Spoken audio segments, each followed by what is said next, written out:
You know what my goal was from like 13 onwards? I wanted to be a drug dealer. Now, clearly, I was just watching too many shows, movies, games, all of that, and I've become delusional. But I really wanted this. Like, I was fully convinced this is what I wanted. So strongly. I wanted to be a rich, successful drug dealer. But it didn't really ever happen. You see, I got caught up in partying. Now, look, I did sell for a little while, I sold a little bit of weed, but I was never really that successful because I was addicted myself and I wanted to smoke it myself. And plus, I didn't really have the motivation as much anymore. I'd lost it. You know why?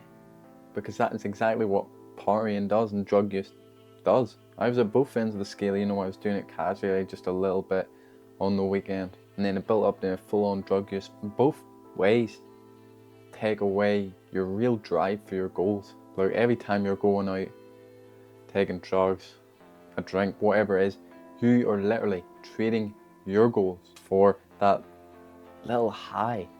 That, if you really look at it, it's not even that good. Now you may say, oh well, I don't even really have any goals, dreams. Everybody does. You need to stop lying to yourself. That's part of the problem. You've convinced yourself you don't really know what you want. You do. You're maybe just afraid to admit it to yourself. Everyone has their dreams.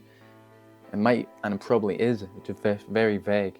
Just more of a lifestyle, more of a vague idea, like you want to be rich and you want to be free, you want to travel the world, maybe you want to settle down, have a big family, have your own farm. You probably won't know the exact thing you want to do, like a YouTuber, hedge fund manager, trader, doctor, mechanic. Most people aren't going to know, especially when they're young. But you have that vague idea of how you want to live.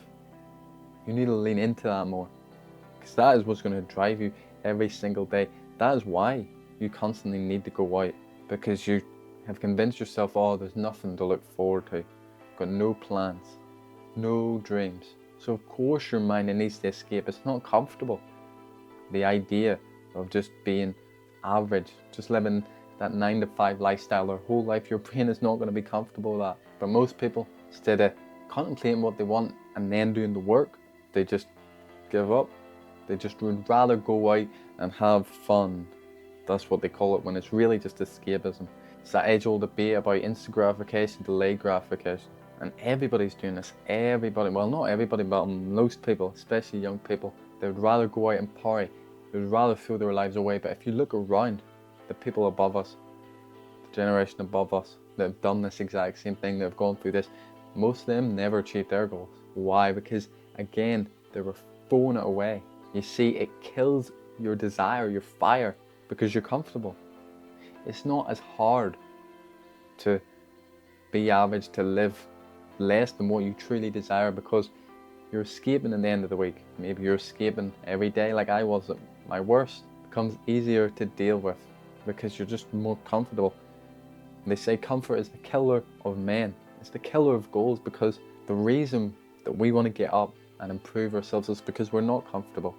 Sure, we may be grateful for the things we have, but we're not comfortable with where we're at. We believe we deserve more, we want more, and that pushes us to get better and better and better. But most people are throwing this fire away because it's not good. It doesn't feel good. But this is the true motivation. When you're praying, oh, give me motivation, God, why am I so unmotivated? And then you feel like shit about your current circumstances. That is the motivation. That is the most common form of motivation. It's that fire under your ass. People always want to feel good and be like, yeah, I'm so motivated, but that's really not how it works most of the time. Especially not at the start. That usually comes after. That usually comes after showing up for years and years and years and years. It's like that for me in the gym. I didn't really like going to the gym at the start, but I liked the results.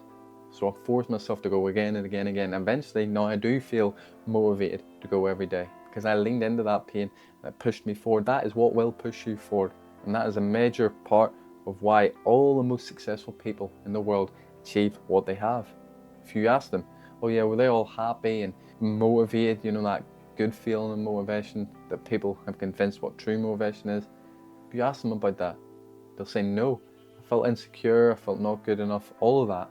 And the big thing, man, it steals your focus completely and utterly. It will take away your focus, because instead of that big vision that you have, now you're thinking about where you want to go out. Now you're thinking what drug you want to try next, what drink you're going to drink in the weekend, who you're going to meet up with, thinking all these stupid plans that don't really matter. I mean, I've seen this for myself in school. I'd be contemplating that all the time. If this is what you're thinking about all the time, that's all you're going to get. Everything starts off up here.